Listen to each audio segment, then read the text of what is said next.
how about nightmares? Okay. Do you or someone know who we can contact to interpret dreams? That's a request, right? Okay. Dreams are of three types. Get it? There are those from shaitan, and those from Allah subhanahu wa ta'ala, those from Allah, and those from shaitan, and those from yourself. Interpretation of the soul. Get it? Those from shaitan, this is what you call nightmares, fighting devils, something which is what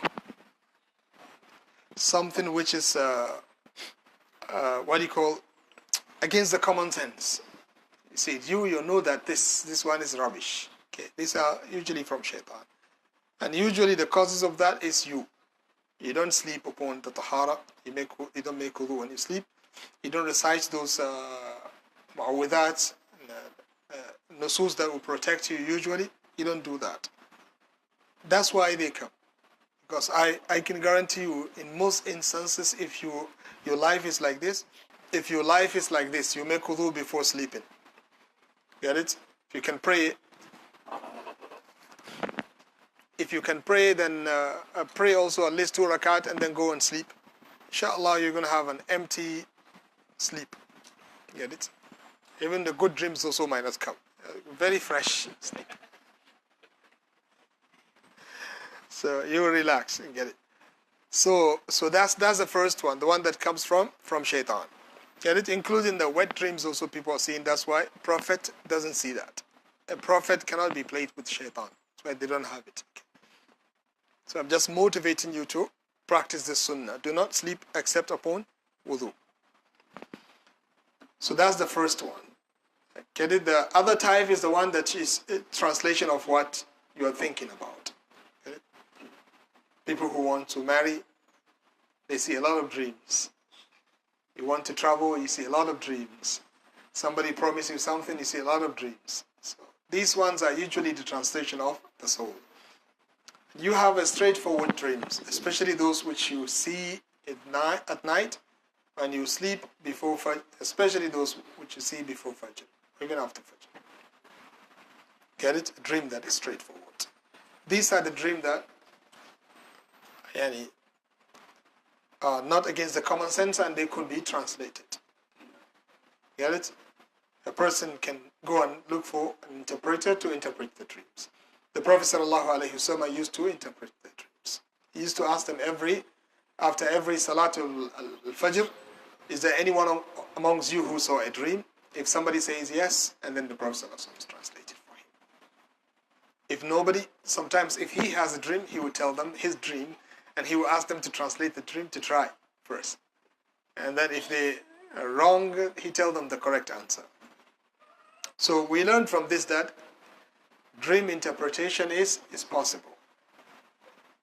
Get it? But the question is, who interprets the dream? Before I tell you who interprets a dream, I should remind you first about the hadith of the Prophet ﷺ that says, الرؤيا على رجل طائر ما لم تعبر فإذا عبرت وقعت. Ru'ya, dreams are hanging around or attached to the leg of a bird. It's like something which is attached on the leg of a bird. As long as it doesn't get interpreted, it will not happen. Usually it's like that. But the moment somebody interprets the dream, it's going to happen. And most likely in the way it is interpreted. That's why Islam says, Bukhari has a chapter, that you shouldn't send your dream to somebody except somebody who is a knowledgeable, alimun aw nasih, a knowledgeable person who knows how to interpret the dream and is a scholar also in terms of the religion, and he has the knowledge of dreams interpretation. It's somehow mohiba, experience. It's not separate knowledge that you have to go and study, but it's somehow mohiba. Person who looks into the nature of a person and then translates a dream. أو ناصح, or somebody who loves you and will tell you the truth. If you take the dream to an enemy, maybe it is Firdaus, but he will tell you it's hell. You get an idea? You take it to somebody who loves you. And that's why the Prophet ﷺ said, if you saw in your dream something that you don't like, the best way is not to share it with anyone. What must you do? Ask Allah to protect you from it. Evilness, and He says it will not happen. Very good principle. Instead of going to somebody to translate it, when you wake up, ask Allah subhanahu wa ta'ala to protect you from the evil of the thing you saw and to grant you the benefit and whatever good exists in it. So the good will come and the evil will be avoided.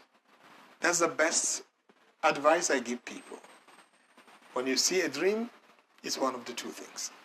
Either it's good or bad. When it is bad, ask Allah to protect you from the evil. Inshallah, it will never happen.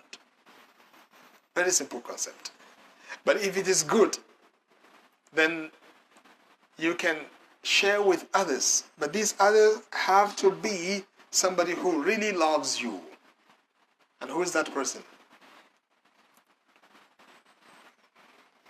You share the dream with somebody who really loves you. Who is that person? Huh? Just the parent. Are you sure your wife?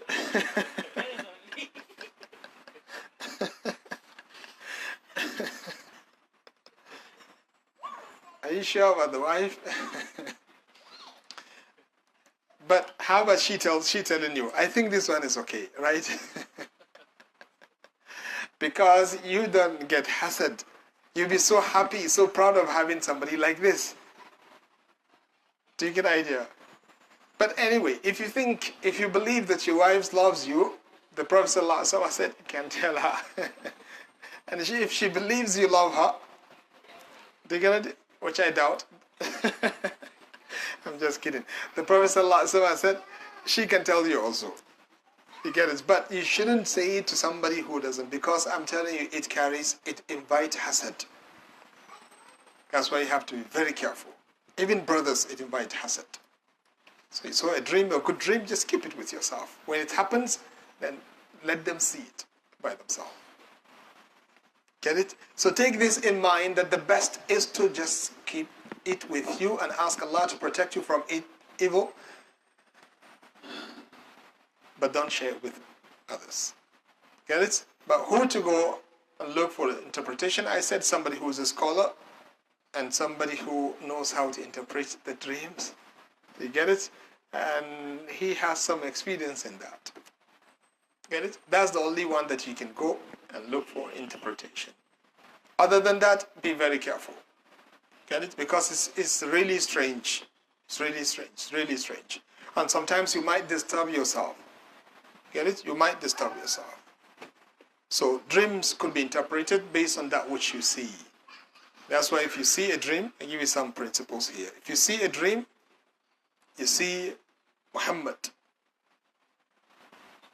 She say, Alhamdulillah. Hassan, Alhamdulillah. Okay, Yasir, we don't make you angry. Alhamdulillah also. Come from Yusr. Sahal. Get it? Any name that has a meaning, you get it? When you see that name, if the meaning is good, when you see them in the dream, you should be happy. We got this from the interpretation of the Prophet ﷺ when he saw himself and the companions, and they are in the house of Uqbat bin Amir or Nafi', and they were eating from the rutab of Ibn Taba. They asked him, how did he translate that dream? He takes from the name of the personalities. That the house and the tamr and the date belongs to them. He said, Uqba, he says, Anna al-aqibata lana. The good end belongs to the believers. We will succeed. He says, I took from this dream that Islam has to succeed. SubhanAllah. And he says also, from the word Ibn Taba, he says, Anna dinana qatta. And our religion is the best and the chosen one by Allah subhanahu wa ta'ala. So we learned that you can take the interpretation of the dream from the names of the personalities whom you see. And sometimes it goes against. They mentioned that Ibn Sirin told somebody, when he saw himself with long hand, he said, you will go for Hajj. And another person came, he said, I saw myself with long hand. He said, you will steal and they will cut off your hand.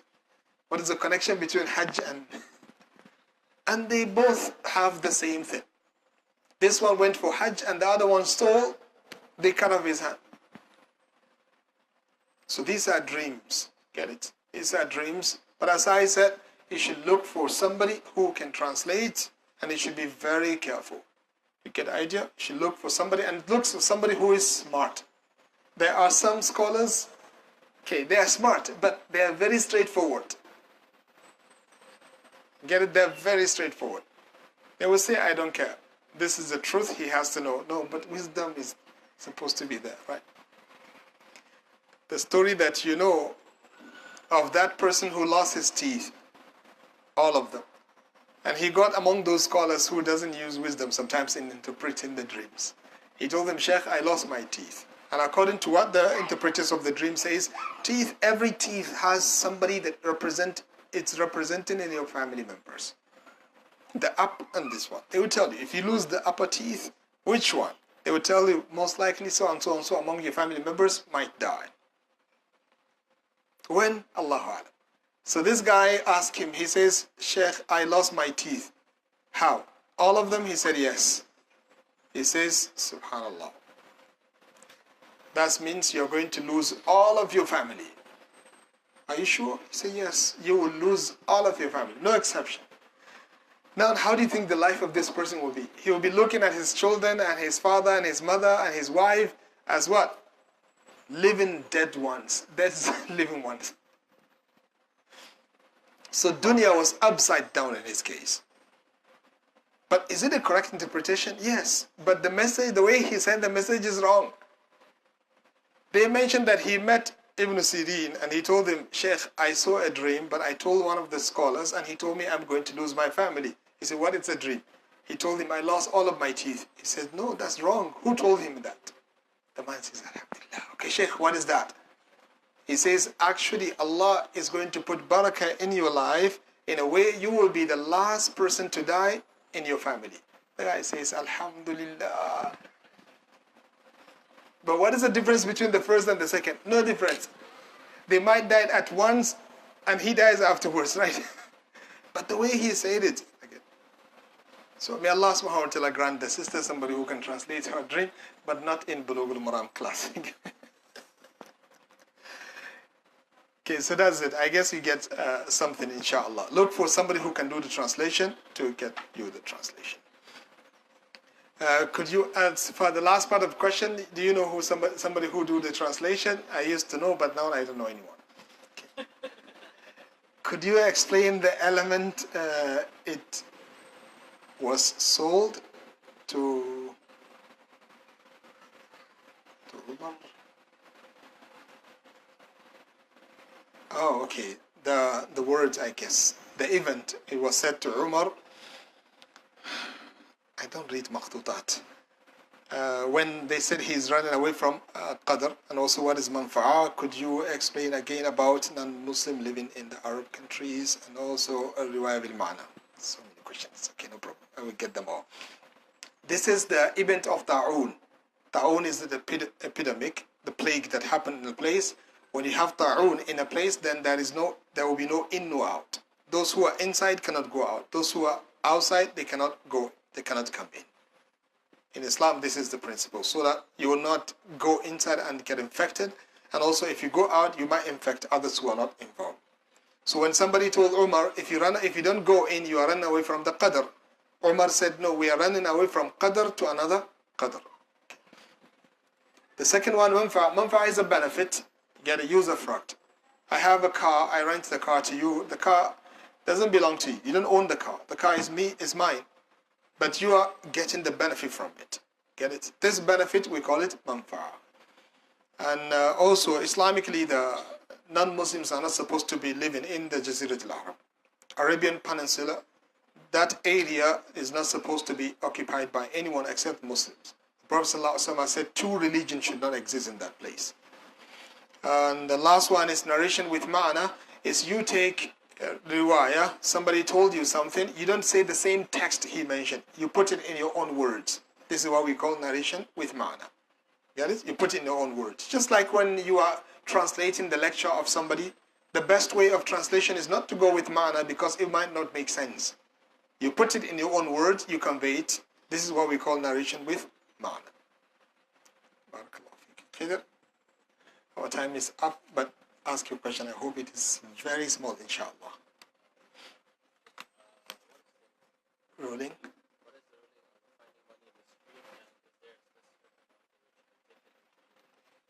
Okay, if you find money, this is what we call luqata. He says, what is the ruling concerning the luqata, the money you found on the street? This one, we call it luqata. It depends on what you found. If it is money, the scholar said, we go with the cultural practice of the people. What is the lowest, the smallest amount of money that has benefit? What I mean by benefit is not the general benefit. General benefit, I think in Malaysia is 5 cents. Less than that, it has no benefit. Get it? But 5 cents is a minimum. That's why mahar can be like that. Get it? But when it comes to the luqata, we're talking about something in which a person, when he lost it, he will come back looking for it. And usually the amount I found is 50 ringgit. And if a person lost 10 ringgit, 20 ringgit, he might not come back. And except in some nawadir exceptions. I mean, there are some people, this 10 ringgit is like million ringgit to him. He will come and look for it day and night. But these are not the vast majority. The majority will not come and look for them. So we go with the masses. Get it? So 50 ringgit. If I found less than 50 ringgit, I will apply the hadith of the Prophet ﷺ that says, هِيَ لَكَ أَوْ لِأَخِيكَ أَوْ لِلذِّئْبِ. It means either you take it, or your brother is going to take it if you don't. Or if he doesn't take it, dhi'b is going to take it. So in our case, since we don't have, no, we have dhi'ab also among human beings. I was going to say we don't have dhi'b in human beings, but I remember we do have. So, Allah guide them. So either this one will take it, so which means you should take it. If you leave it, somebody's going to take it. And it's halal for you. Because he told them it is not halal for you to take dallatul ibn. A missing camel, you cannot take it because it defends itself. And it's not easy for an animal to kill a camel. So it can stay away from its owner and come back afterwards. Get it? But when it comes to the sheep, he said, هِيَ لَكَ أَوْ لِأَخِيكَ أَوْ لِلذِّئْبِ. That means you can take it. Because if you don't, an animal is going to eat it. Get it? But when it comes to the money, the Prophet ﷺ said, you should announce and look for the owner through telling them the nature of the thing. You get it? The amount of explanation you need to invite people who could be the possible owner of those items. But you shouldn't tell them everything. Okay? You said, I found $10,000. Get it? Before next morning, how many applications you're going to have? A lot. You get it? But you tell them, I found money. I'm looking for the owner. Then stay home. You will laugh a lot. You will see a lot of applications coming. Just so funny. But don't tell them what will guide them to what is with you exactly. You have to do that for a year. In the places and areas where you expect the owner to be found. After 1 year, if you couldn't see anyone who claimed it, then in this case, it is up to you to own it or to give it in charity. You can do both. But whatever happened, if the owner comes afterwards and explains to you that this money is mine, and he managed to tell you exactly what it was, and you realize that he is the owner, you have to pay him back his money if he demands that. Then the reward will be for you. Get it? But at first, if it is less than 50 ringgit in terms of money or something that worth that, then a person can use it. Get it? But if it is more than that or up to that or more, then a person has to look for the owner for a year. So if you know you cannot look for it, then just go and give it to the authority who can look for the owner. This is not in Makkah. In Makkah, that haram, not in Makkah all, but in Haram al-Makki, if you find something, most of the scholars said you cannot own it. You have to look for the owner ila al-abad. So if you are coming from Malaysia and you went to Makkah and you found something in that place, you have to look for the owner ila al-abad, right? Every year. That means every year you have to go for Hajj. So what does that mean? Just leave it there. Get it? But some scholars said leaving it also is a sinful act because somebody who might not advertise it might take it. So alhamdulillah, the government there provides lost and found offices. You just go and give it to them. That's the best way out.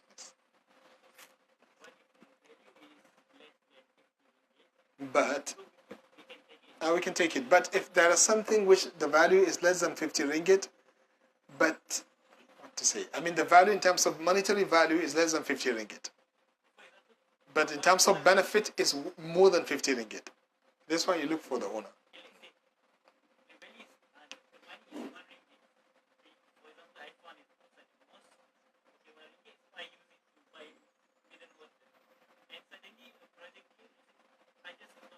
One ringgit. Share the water with him. You have to pay him. Yeah, even in that one, the only difference is you can use it without announcement. The one that is more, you have to look for the owner for a year. But this one, you don't have to look for the owner, but it doesn't mean you own the money immediately. Otherwise, we will advise people to lose their money less than 50 ringgit. Get it? You own that one if it is less than 50 ringgit immediately. Okay, but if the person comes, then you have to. So I said, just share with him. If he doesn't agree, then you have to pay him back the 1 ringgit.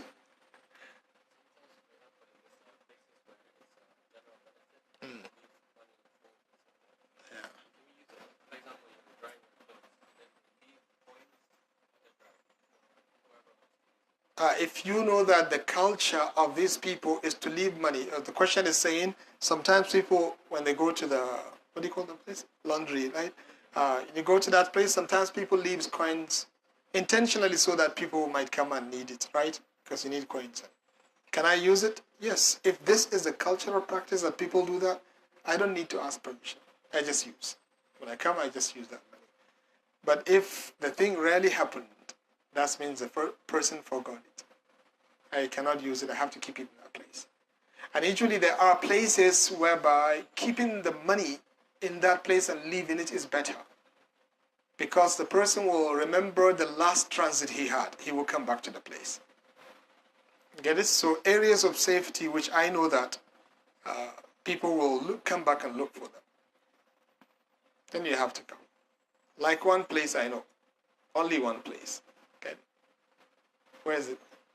That's our apartment. You know our apartment? Everyone talks about his own. Our apartment, I think you can leave something there for days. I don't know, even the kids also then come and take it. MashaAllah, so righteous. Right? But anyway, any place that you believe is safe and people will not come and snatch it and take it from that place, you can leave it. Because most probably the owner of that item will come looking for it from that place. May Allah grant us good. This is the longest class we have, right? سبحانك اللهم وبحمدك أشهد أن لا إله إلا أنت أستغفرك وأتوب إليك. May Allah make you righteous. May Allah want to increase your knowledge. And may Allah want to make you among the best reliable people on earth for the Muslim Ummah. إنه بكل جميل كفيل. سبحانك اللهم وبحمدك أشهد أن لا إله إلا أنت أستغفرك وأتوب إليك.